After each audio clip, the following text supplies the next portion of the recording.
All right, good morning, everybody. My name is Phil Wrzesinski. I'm going to be your superhero today. I thought it was appropriate to wear my superhero costume for talking to the comic book industry. Real quick history about me. I am a retailer, at least I was for the last 25 years.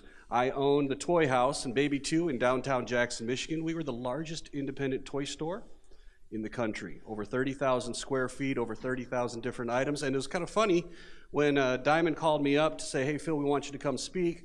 I used to be a seller of Diamond comics. So I'm very thrilled to be here today. My goal is to be your superhero. I want to show you how we can overcome some of the challenges that retailers are facing these days, especially today, talking about showrooming. How many of you have had this happen in your stores? How many of you think this has happened, but you haven't seen it yet? With 30,000 square feet of store and 30,000 different items, we had people on a regular basis that were coming in, taking pictures of stuff.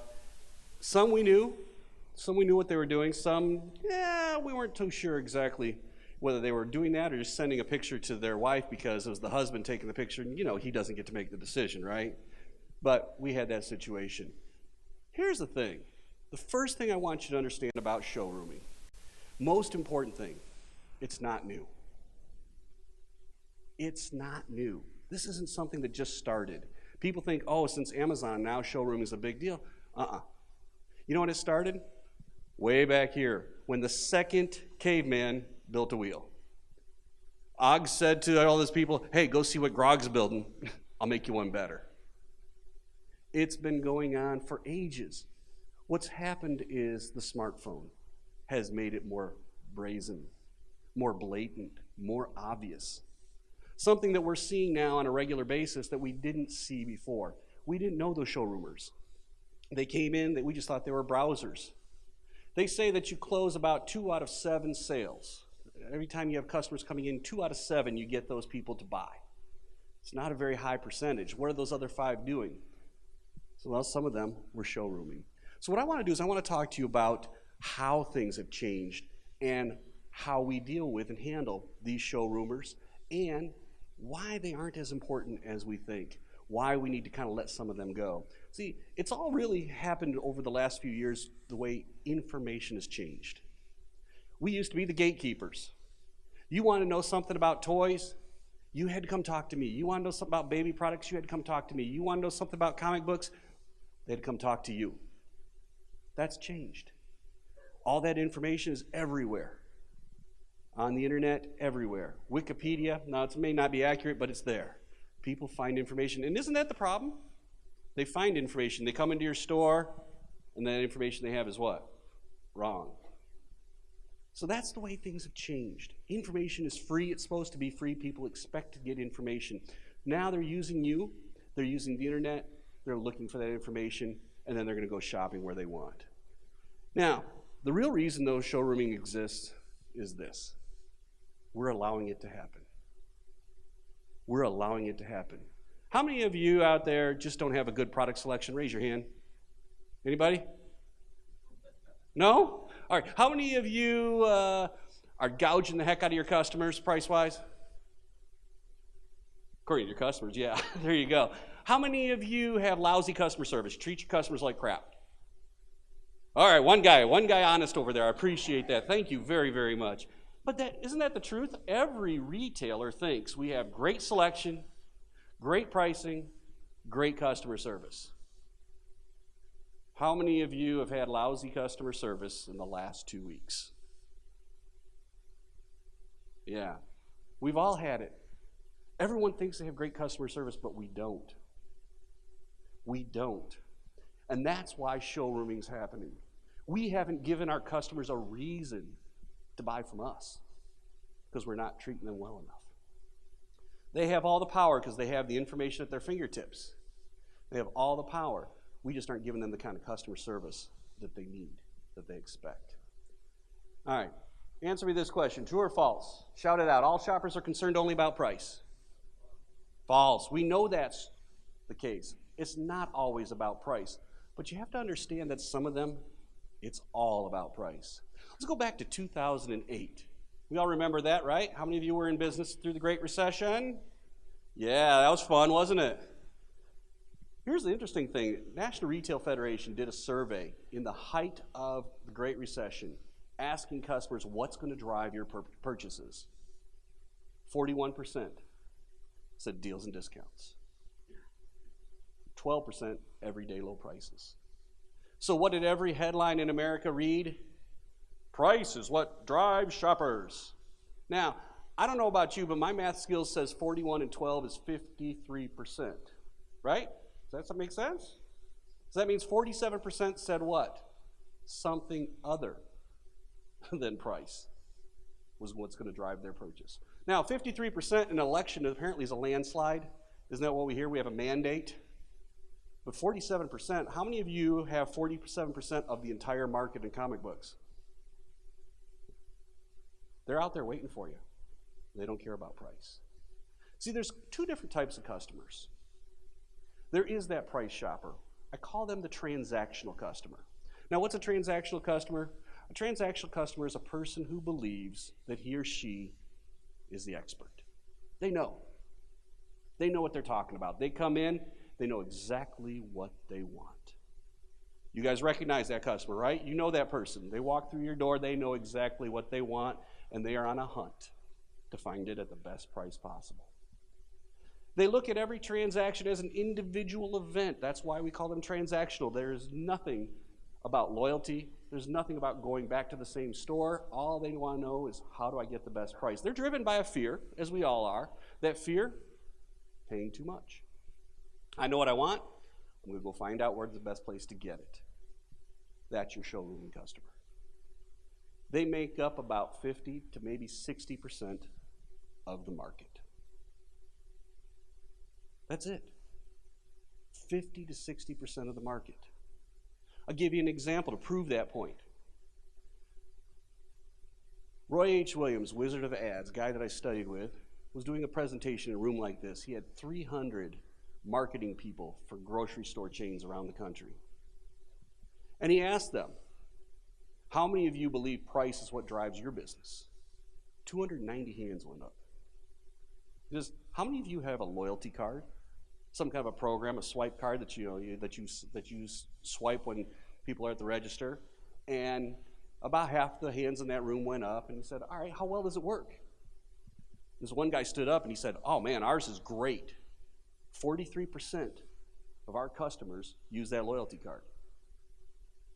He says, what about the ones that don't have one? Do you ask if they want one? He said, oh yeah, our cashiers are trained really well. They ask everybody if they want a card. He says, and 57% of your customers say what? No thanks, I'll pay more. No thanks, I'll pay more. Here's the interesting thing, that 43%, that number still holds true today. I was just looking online a few months ago about grocery store loyalty cards, and that number's in the low 40s, and it has been for years. Even in the grocery store, a commodity item where price really does drive a lot of traffic, it doesn't drive as much as you think. 50% or more say, I'll pay more. There was another study that was done. Everyone thinks the internet's all about low price, right? Isn't that what Amazon's all about, low price? It's all about the best price, the best deal. If you guys remember, before Amazon, there was a thing called Direct Link, directlink.com. Even when that came out in the beginning of the internet, you went to directlink.com, typed in what you wanted, and it gave you a list of all the places that had it on the web. And it listed them from lowest to highest price. Now, these students at MIT theorized that the people that were going to this site were always going to click on the first link. If you weren't the first link, you wouldn't get the sales. So they asked directlink.com, can we have some data from you? Sure. When they looked at the data, 6 months worth of DVD sales, they found out that 51% did not click on the first link. 51% clicked on something else. Now, what was interesting is where they went. They went to Walmart.com. They went to BarnesandNoble.com, Borders.com that existed back then. They went to sites they knew. Ian, they weren't going to your site. They didn't know IansVideos.com. They didn't know about you. What was driving them? trust. Trust. And that's the other type of customer that's out there. The other type of customer, we call them the relational customer. Everything that they do is built on trust. See, the relational customer, unlike the transactional who believes he or she's the expert, relational customer says, you know what? I don't need to be the expert. I just need to find the one that I can trust. They come to you looking for your expertise, and there's still half of the buyers out there. Half of the buyers are still looking for your expertise, and they want to trust you. No trust, no customer. But here's the cool thing. If you get their trust, you also get their loyalty. Transactional customer, they're only loyal to the price. They don't care about anything else. Now, the cool thing about the transactional customers, they're big on word of mouth. We all like to brag about the deal we got, right? Oh man, yeah, stuck it to the man. Got a great deal. Relational customer, not so big on word of mouth. They don't like to brag and say, I didn't know. But the loyalty is beyond belief once they trust you. In fact, like Dale Earnhardt said, if you're second on a transactional or relational customers list, you're just first loser. There is no second place.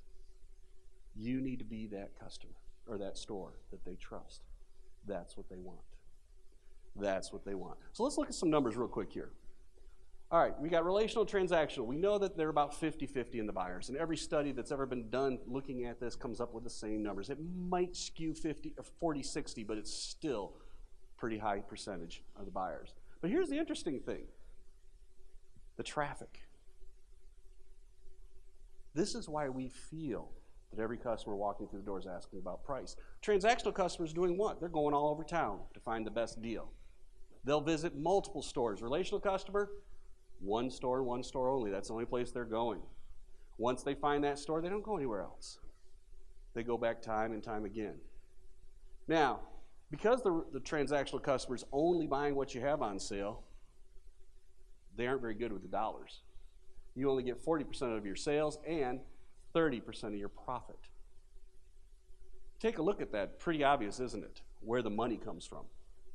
It comes from those relational customers, the customers that trust you. Once we learn those people, it makes a big, big difference. Now, just a final point out there, isn't that what advertising looks like? Isn't pretty much all the advertising you see all about price? All the flyers in the newspaper, all the ads on the TV. Big sale, huge discount, no payments for 6 years, 10 years. No payments at all, your grandkids pay. Oh wait, that's the government. Yeah, that's the deal. We need to focus on these people and not worry about the rest. Just understand, it feels like they're all asking about price because that's what the traffic is. But you're focused on the buyer. You're focused on the buyer. Real quick, just to give you an idea how that looks like. All right, so you got 4 shops. You got 4 relational customers. They each have their store. Then you've got 4 transactional customers. You'll notice that they're in red because they're not as profitable. That's what they do. That's why it feels like everyone's shopping on price. The reality is you want to be that, not that first loser, that first place. Are we good with that? Does that make sense? Are we understanding where we're going with this? I want you to understand that we, as retailers, have one simple job. Go after the relational customers. It doesn't mean ignore the transactional customers. I'll talk in a moment how we get those people, because we can convert some of them into relational customers. But if we focus on being the expert they can trust, then we have the chance to win those sales that are going elsewhere. You know, that's what it comes down to. We are all in business to make relationships, to turn customers into friends. Because isn't that who you trust most, your friends? Yeah. That's who we trust most, and that's who trusts us most, the people that believe we care about them. When you learn how to create those relationships, when you learn how to make those connections, and the coolest thing about it is you are in the industry that's built for connections because of the stories that you sell. You don't sell comic books, do you? You don't sell games, you sell stories. How many of your customers are coming in because they're following a certain thread? A big amount, isn't it? Yeah. We're in the business of selling stories. Find out what their story is and then relate to them about that. Create that relationship. Get interested in your customers. I know that it can be intimidating walking into one of your stores. If you're not a comic book buyer, if you're not a game buyer, it can be a little bit freaky. I don't know what to do. I don't know where I'm looking. I don't even know what I want. So we have to find those ways to draw that customer out. And we do it by following what Dale Carnegie said. Be interested. Be interested in them. Find out their story. You'll find the story that matches them. Find out what they're interested in. When we take our time to let them tell us about them, let them share their knowledge, what they know, and who they are, and what's important to them, we're going to find the customers that relate to us. And then when we start to share what we know back, that's when we build that trust. So number one, you want to win customers over. It's the relationship that does it. Number two, understand if you lose that trust, it's hard to get it back. Now, there's a book that came out a few years ago. A buddy of mine named Tom Wanick called Currencies That Buy Credibility. And he said you can actually shortcut the trust mode. You don't have to build that relationship if you're willing to show through what you're willing to spend that you're trustworthy. So real quick, I'm going to show you what he said. 6 different ways that you can build trust, that you can buy it. Number 1 is material wealth. That money back guarantee. How many of you have that? If you're not happy with this, bring it back. Isn't that a huge thing? That's a big deal. LL Bean has built their entire industry on that. Now, yeah, they changed their rules on returns just recently if you follow retail. There used to be no questions asked, no length of time. They found out some people were just replacing their boots every 6 years and moving on with a new pair for free. So they've limited to a year. A year. Still no questions asked about why you're returning it. A year. That's pretty liberal. Here's the interesting thing. You know how many people really take advantage of that? Not as many as you think. Not as many as you think. We gave our customers 1 year. You know, when they brought me back a game they didn't like, you know what I did with it? I turned it into a demo. I had an open box I couldn't sell, right? I turned it into a demo. We played it and had a lot of fun with it. I got most of my demos that way. And you know what? I made customers happy and they trusted me. And then they started to play the games. They had even more trust because they knew what they were getting. And they knew we knew what we were talking about because we'd played all the games that we were selling. All right, number 2, time and energy. How many of you teach a class in your store? Anybody? Got a few people? How many of you have game nights? Oh yeah, there we go. How many of you have other events? Yu-Gi-Oh, Pokemon? These things help us to build that trust because they say we're willing to put our time and energy into you, the customer. We're willing to let you come in and try things out without having to buy. I'm willing to spend my time working with you, finding out what's interesting to you. When you willingly give your time and your energy, customers are going to be more likely to trust you. Patagonia used to do $260 million in business as a company. But Yvonne, the owner and founder of the company, said, wait a minute, this isn't who I am. This isn't my core values. We weren't being as green as we should be. He's an environmentalist and always has been. You may have heard about him recently. He's been talking about the government seizing back federal lands to allow for development. He wants them to be saved for the environment. He said, my company isn't matching my core values. We need to change. And he stripped everything away from what he was doing, dropped his company's business from 260 down to 26 million. He took a 90% cut in his business to make sure it aligned with his core values. He said, I'm going to grow my business the right way. Now, by doing that, though, here's an interesting thing. He turned his customer base completely over, flipped them from transactional customers to relational customers. Now, the only people that were coming to him were the people that cared, that loved him for what he did. And you know where his business is right now? About 200 million. Yeah, he grew it back. He just had to switch it over and get it right back where it started. But by being willing to say, no, that's not who I am, I'm going to be true to who I am, builds that trust. Builds that trust with your customer base. Maybe your trust is an opportunity. I had that. We're a large store. Man, I carried all kinds of toys. There are certain toys, though, I just couldn't. There are a lot of toys that are sold on the market that I called novelties. Push a button, watch it. That's not a toy. There's no play value. I sold toys with kids. For kids, they had to do stuff. They had to be actively involved. You may have heard of this one toy, Tickle Me Elmo. Yeah, it was the #1 toy of the year back in 1992. Everyone was so excited, or 97. Everyone was so excited. Oh my God, it just set all kinds of records. It had zero play value. You squeezed its belly, it vibrated and giggled. That was fun the first time. It was stupid the second time. The third time, if you weren't showing somebody else, you weren't doing it. You didn't push that belly until somebody else was in the room saying, look at this. By the fourth time, it was in the toy box, never to be seen again. People said, why don't you carry Tickle Me Elmo? It's the greatest hit in the toy world. I said, no, it's the greatest gimmick. And I won a lot of customers because I said, I'm not willing to go there. I'm going to have 30,000 toys, but every one of my toys is going to have play value, darn it. When you're willing to say, I'm not going to do that. When you're willing to say no, Steve Jobs said that. It's only by saying no that you can concentrate on the things that are really important. You build that trust. You say, no, that's not us. This is who we are. That honesty is powerful. It builds that trust.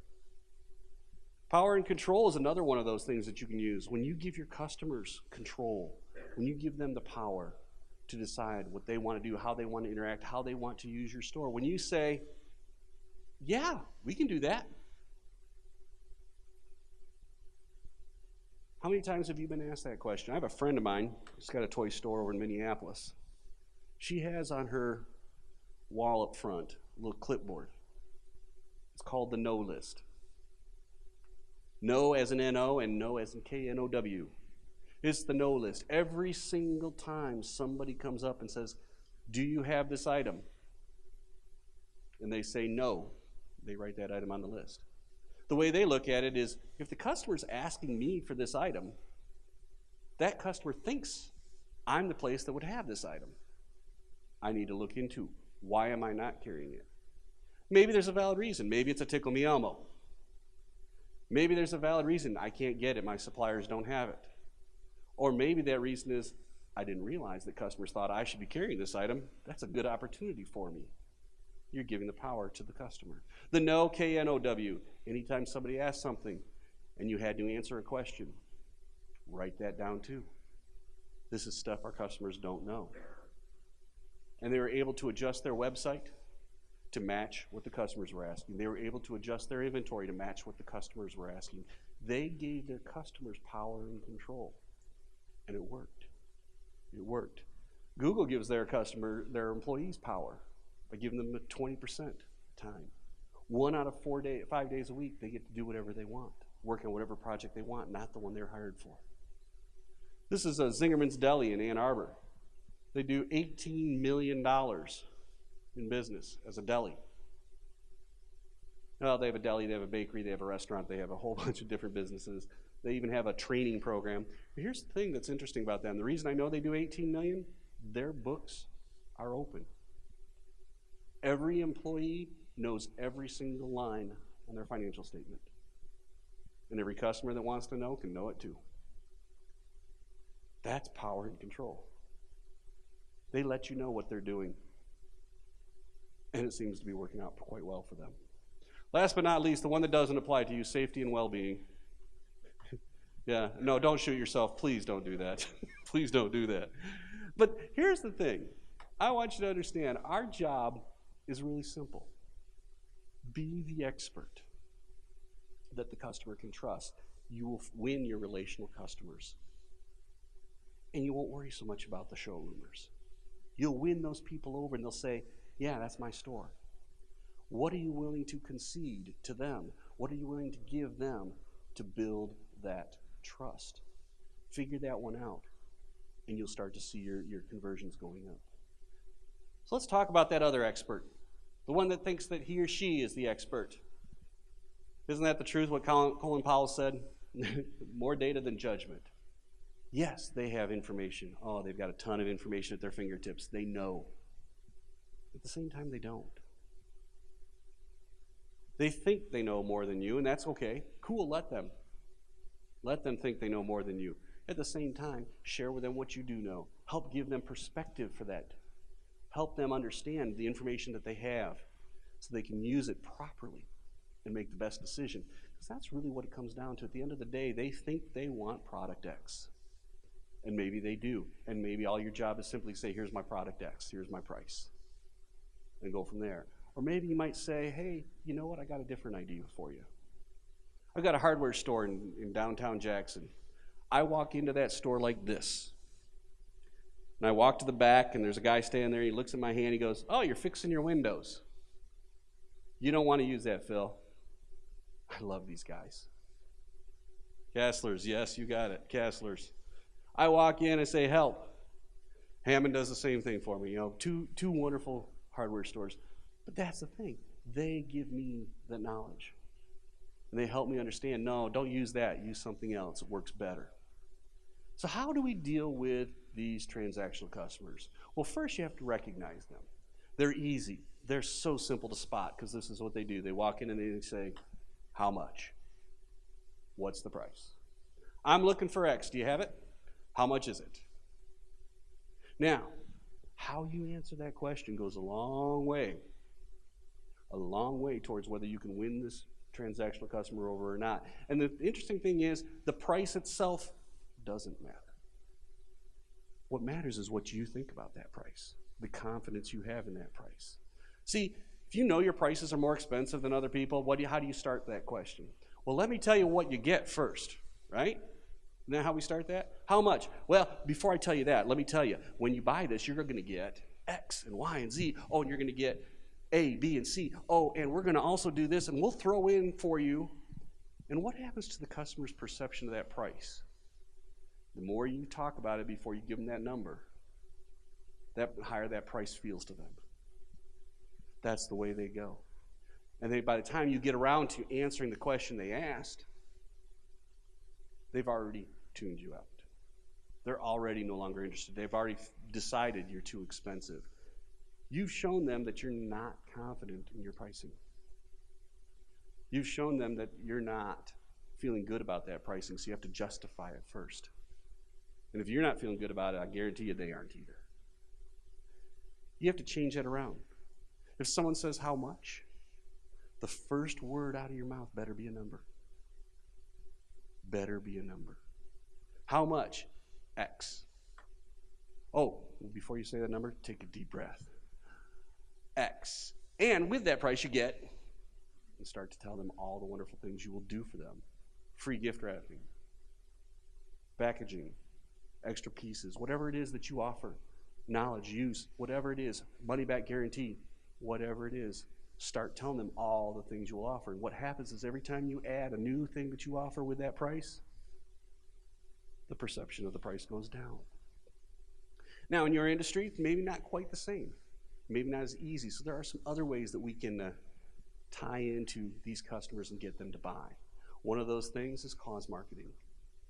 If you have anything that your proceeds go to, that can be what sways them. Well, if you make your purchase today, we're giving 5% of all these proceeds to the local school, to the basketball team, to the local charity, whatever it might be. It is a great way to get those people to say, okay, you know what? It's a little bit more than what I was paying, but that's all right. It's all for a good cause. I'm willing to make that expenditure. You can win a few customers that way. Or maybe what you do is you bundle it. Greatest marketing ploy in the world. You want fries with that? The value meal. Man, no, that has now become about 80% of their business, the value meal. I'd like a number 3 with a medium Diet Coke. Man, that's what they do. What can you bundle to win those transactional customers. Maybe you have something that is a little bit higher price, but you'll throw something else in at a lower price. It's an easy way to get rid of some of those slower moving items. Tell you what, we got a deal. If you buy 3, get the 4th free, or maybe you say, you know, this stack right here, buy any of these, you can pick one from here at half price. These are little techniques that we can win over transactional customers and move out some of that bad inventory. Here's the thing I want you to understand. If I offered that $100 bill in this room, raise your hand if you want it. Wow, some hands didn't even go up. All right, cool, that's all right. Most everybody puts their hand up. How many? Okay, let's ask the question. How many of you want that $100 bill? All right, there you go, thank you. I want you to understand, you aren't one. You are not a $100 bill. Not everyone is going to like you. The average independent retailer has between 3 and 15% of the market share. In your industry, it's a little bit higher because there aren't a whole lot of big box stores selling comic books, but there are selling games. It's a little bit higher, but at the same time, it's not everybody. Our store, being the big guy in town, we had 15% of the Jackson market. What'd that mean? 85% of the people in Jackson didn't come into the largest independent toy store in the country, the store that had twice the inventory of a Toys R Us. 85% of the people in Jackson said, no, not going there. In fact, we did a survey once, 25% of the people in Jackson didn't even know we existed, even though we'd been in town in a big bright colored building for 67 years. Right in the heart of downtown. And 25% of the people in Jackson didn't even know we existed. Not everyone's going to like you. You see, let those people go. Let those transactional customers go. Tell them what the price is. Offer them a bundle. If that doesn't work, you know what? You're not going to win every sale because you're not a $100 bill, but it's okay. It's all right. It's all right. We can move on from there. Here's the thing. The math is this. You've got your transactional customer. You win one of them. You win your relational customer. If you can win one more relational customer, you just grew your business by 50%, didn't you? That's closing 3 out of 7 instead of 2 out of 7. You win one more transactional customer, you've doubled your business.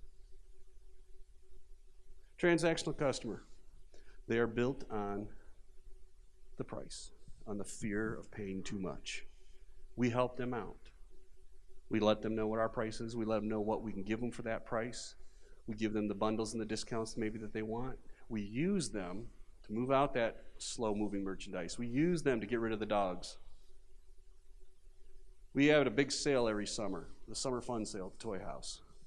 When we had that summer fun sale, that was the one day a year, man, my transactional customers came out in force. They loved it. We would pack it. They would be lined up outside the door and down the street half an hour before we opened. Our parking lot was full. And they came in and they wiped us out of all the slow-moving merchandise. Use your transactional customers. Have a big sale. Get rid of that stuff. They love it.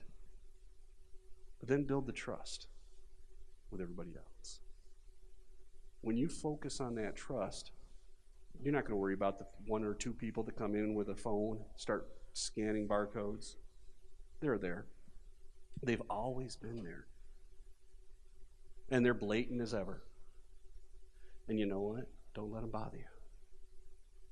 They don't count. They weren't very profitable for you in the first place. When you want to grow your business, you focus on the people that can help you, the customers that are going to make the difference. That's the relational customer. Any questions? Yes, sir.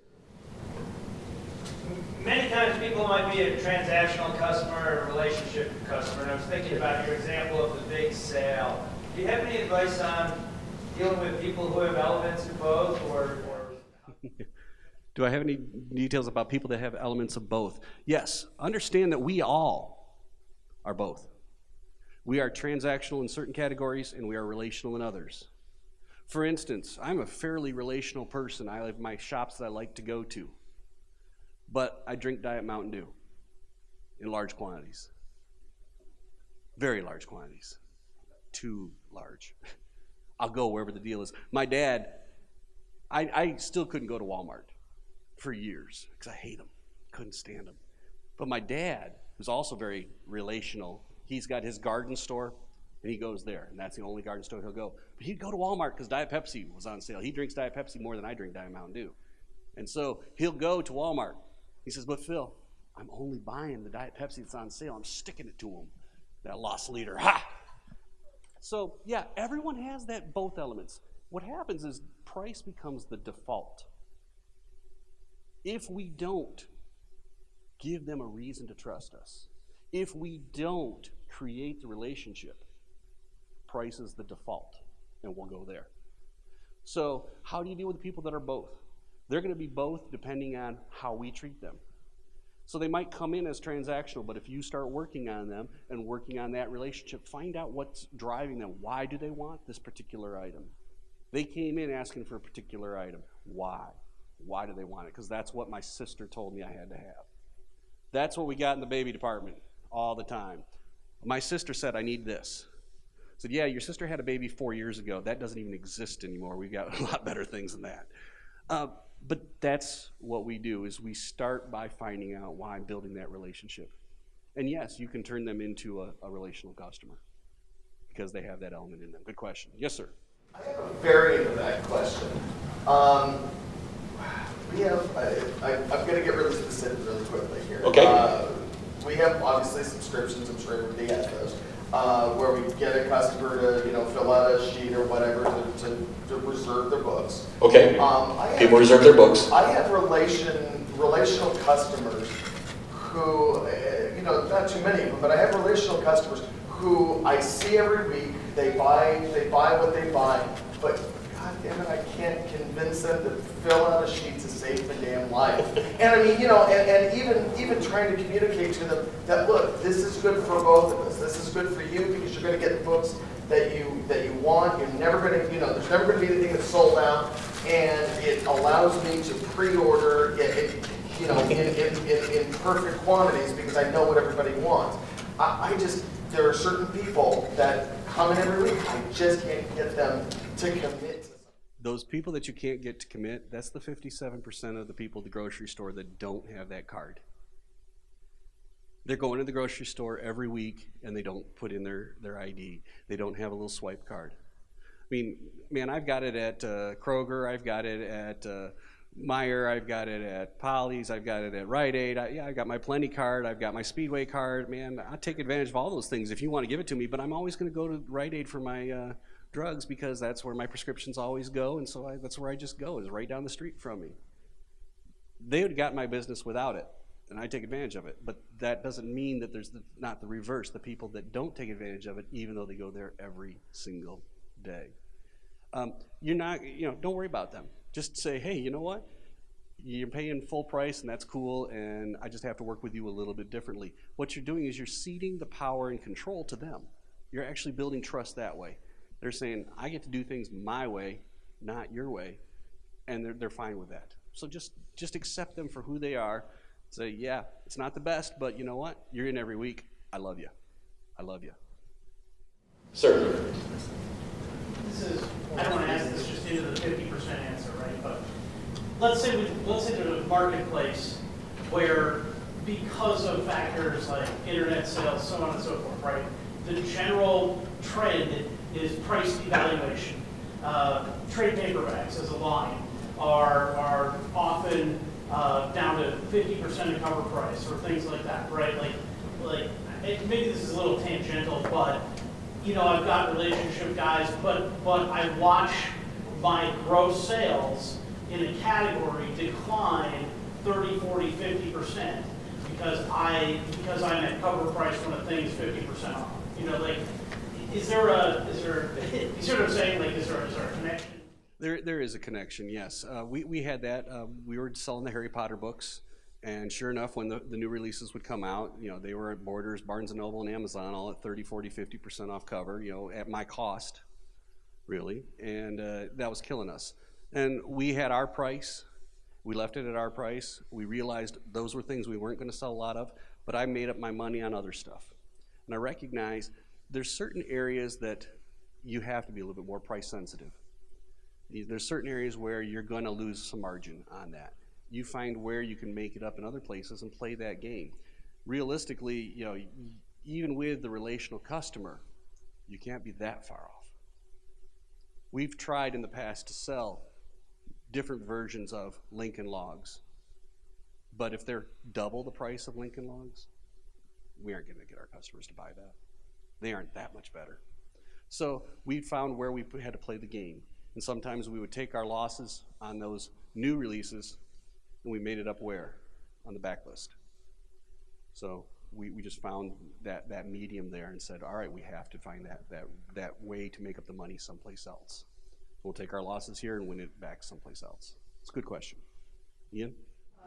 You know, I can see the relationship, which you're saying is key point. An owner operating a business, the owner gets it totally, and he'll do it. But I've been in dozens and dozens and dozens of stores over that West Coast, and I got horror stories.